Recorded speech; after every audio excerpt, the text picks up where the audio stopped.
My husband and my sister conspired to take my life for the insurance money. I tremble as I write this. My husband Robert, 32M, and my sister Diana, 29F, were not just having an affair.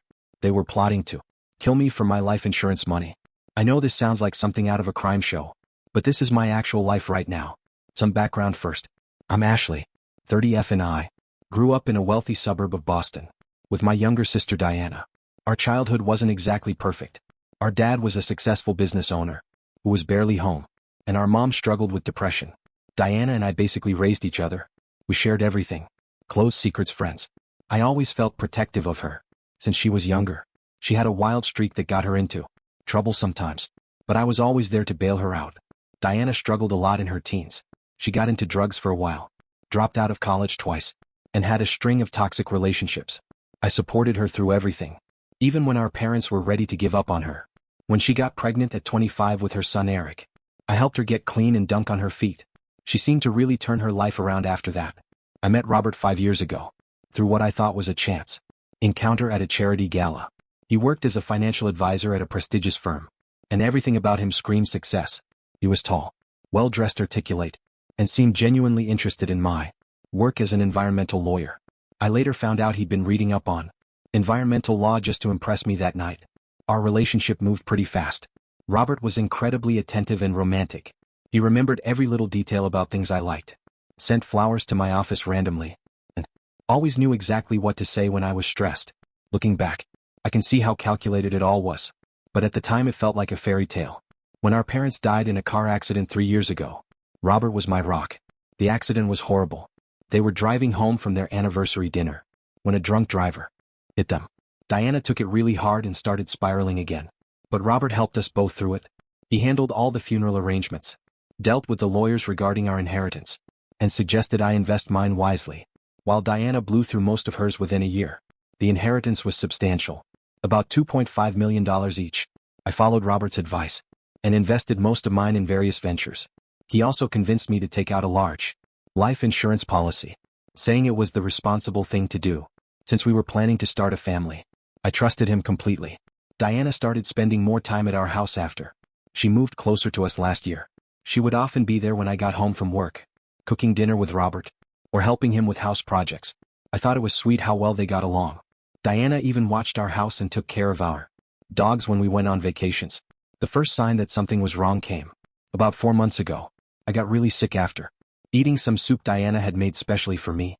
Robert and Diana had eaten different food that night, claiming they weren't in the mood for soup. I was violently ill for days, but the doctors couldn't figure out what caused it. Now I know they were trying to poison me. Then there was the incident with my car's brake lines. They started leaking mysteriously, and Robert insisted I take it to this specific mechanic he knew. The mechanic was probably in on it, because the brakes failed again a week later. While I was driving on the highway, I managed to pull over safely, but I could have died. The truth came out 3 months ago. I had taken a day off work because of a migraine, but didn't tell Robert. I was lying in our bedroom when I heard Robert and Diana talking in the kitchen through our old house's air vent system. The vent in our room connects directly to the kitchen, and they had no idea I could hear everything. They were planning to kill me. During our upcoming camping trip to the Adirondacks, Robert had researched the perfect spot where accidents were common, a cliff overlooking a gorge. They planned to push me while I was taking photos. They talked about how they'd split my life insurance money and moved to Belize together, where they'd already bought property using fake names. I lay there for over an hour, listening to my husband and sister discuss every detail of my murder. They talked about their previous failed attempts, the soup, the brake lines, and other things I hadn't even realized were attempts on my life. They had been sleeping together for over 2 years, starting just months after my wedding. After they left, I checked Robert's laptop, which he'd left unlocked in his rush to meet Diana. I found hundreds of emails, between them going back years, explicit photos, and detailed research on untraceable poisons and staged accidents. I copied everything to a USB drive and went straight to the police. The police took my case seriously. Thank God.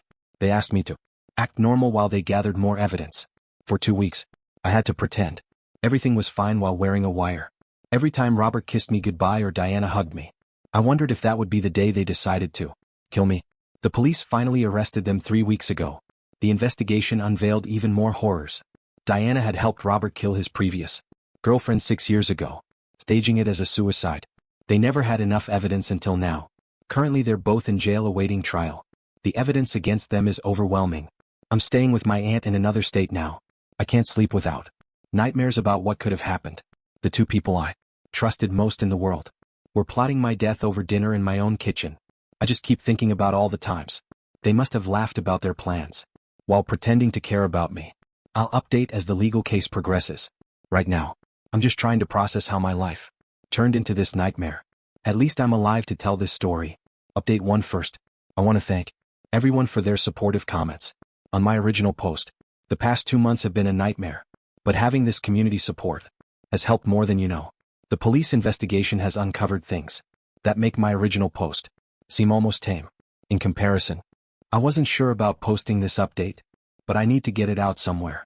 What they've discovered about Robert and Diana is beyond anything I could have imagined. Digital forensics found evidence that Robert and Diana had known each other for 8 years before I even met him. Everything from our chance meeting at the charity gallant Robert's career choice was orchestrated. Diana had shown him my social media posts about environmental law and charity work. Months before we met, he specifically got a job at that financial firm because he knew they handled the charity gala I attended every year. The investigators found photos of them together from years ago, stored in encrypted files on Robert's cloud storage. They had been lovers long before I came into the picture. Diana had even dyed her hair and changed her appearance when they put their plan in motion, so no one would recognize her from their past together. Remember how I mentioned our parents' car accident? The police are now investigating that too. They found suspicious transfers from an offshore account to someone connected to the drunk driver who hit our parents.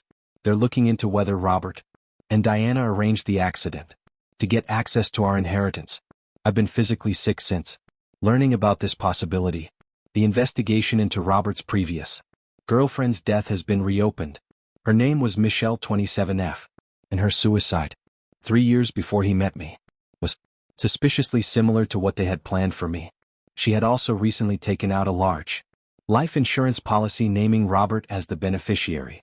Michelle's family had always suspected foul play, but could never prove anything.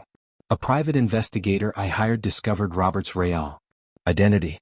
His name is Ronald Matthews, and he had a history of insurance fraud in 3 other states. He changed his name 7 years ago and created a completely new identity. The level of planning that went into his deception is terrifying. Diana's past is turning out to be even darker than I knew.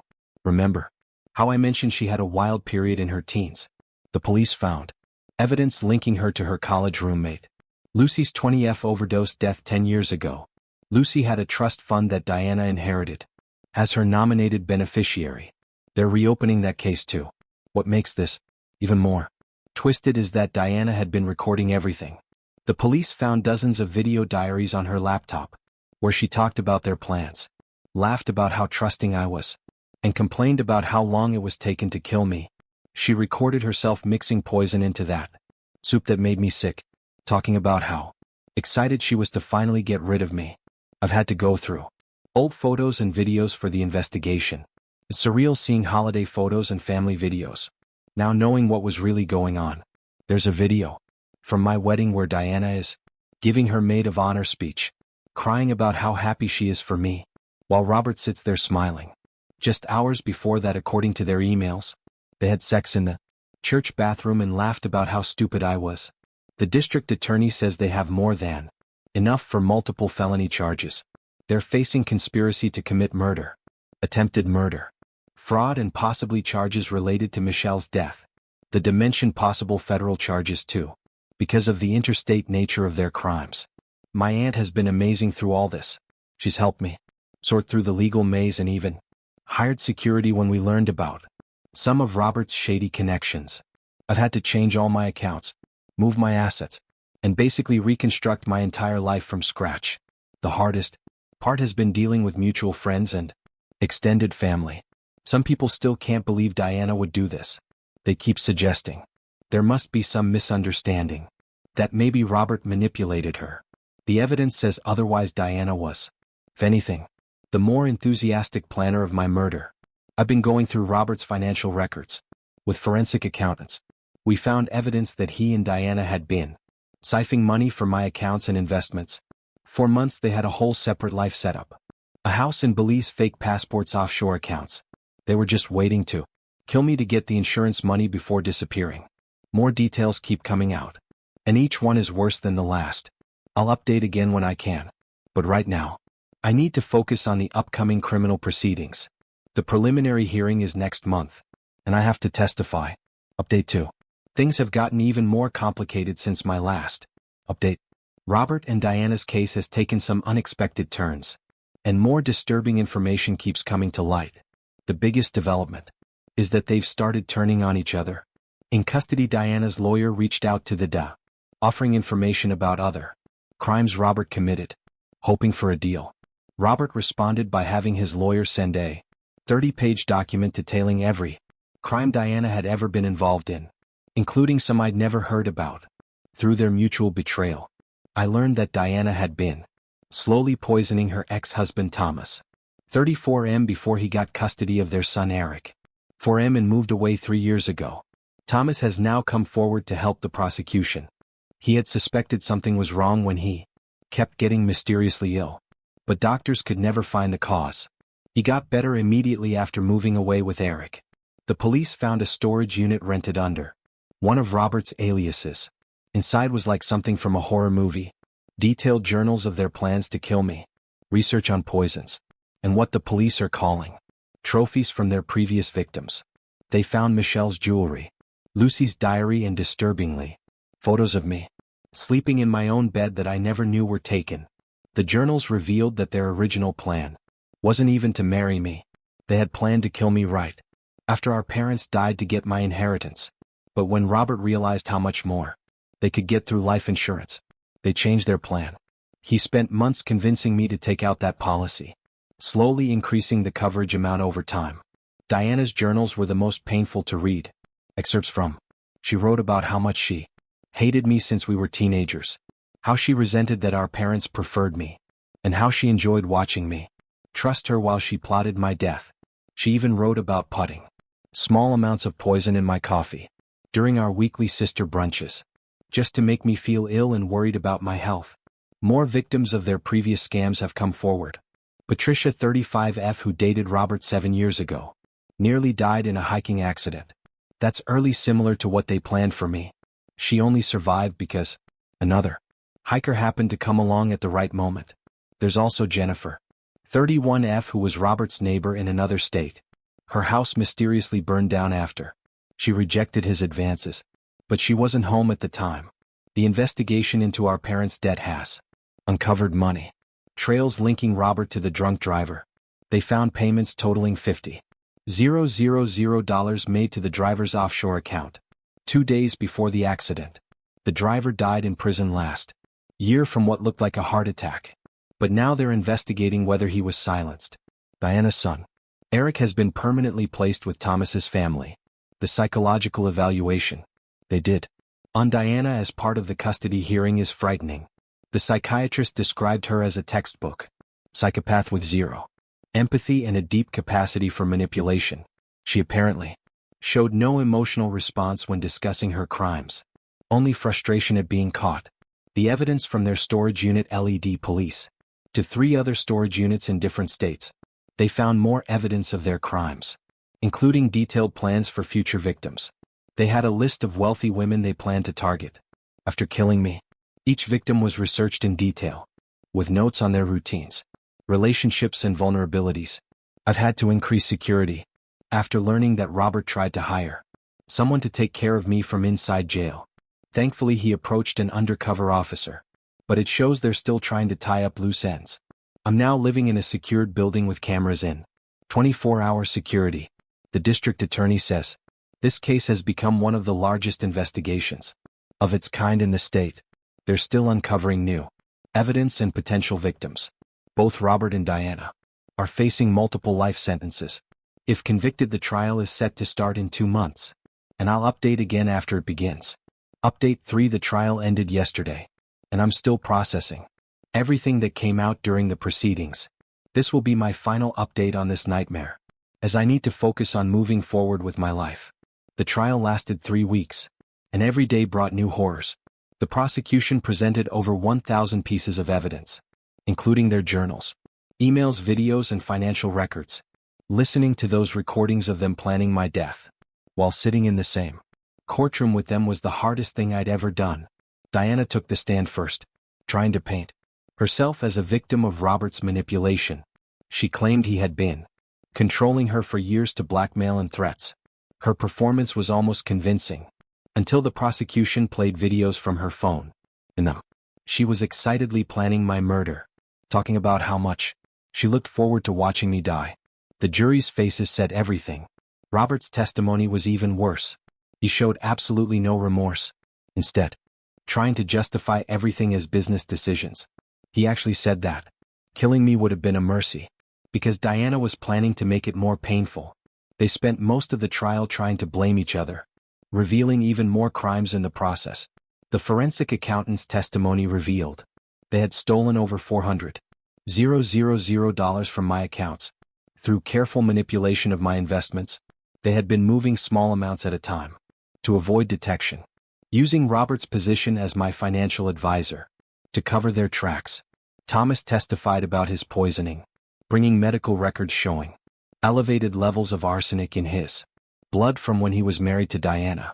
He described how she would insist on cooking all his meals, how she isolated him from his family, and how she tried to convince everyone he was mentally unstable when he started suspecting her. The most shocking testimony came from Robert's former cellmate, who revealed that Robert and Diana had killed at least 2 other people we didn't know about. The police are now investigating the deaths of Robert's elderly aunt, who left him her estate, and Diana's former boss, who died in an apparent suicide after confronting her about missing company funds. The jury took only 4 hours to reach a verdict. Both Robert and Diana were found guilty on all counts: conspiracy to commit murder, attempted murder, fraud, evidence tampering, and in Robert's case, the murder of his previous girlfriend Michelle. The judge sentenced them each to multiple life sentences, without the possibility of parole, to be served consecutively. During sentencing, Diana finally broke her calm facade and started screaming at me, blaming me for ruining her life, and promising she'd find a way to finish what she started. She had to be physically removed from the courtroom. Robert just sat there with the same smug smile he'd had throughout the trial. I learned yesterday that Diana has been diagnosed with malignant narcissistic personality disorder with psychopathic traits. The prison psychiatrist report described her as one of the most manipulative patients they'd ever evaluated. Robert's psychiatric evaluation revealed similar findings: a complete lack of empathy and an obsession with control and power. The DA's office is still investigating their potential connection to other unsolved murders and suspicious deaths. They created a task force specifically for this case, as they believe Robert and Diana may have been killing people for over a decade. I'm moving across the country next week to start fresh. I've changed my name, my appearance, and deleted all my social media.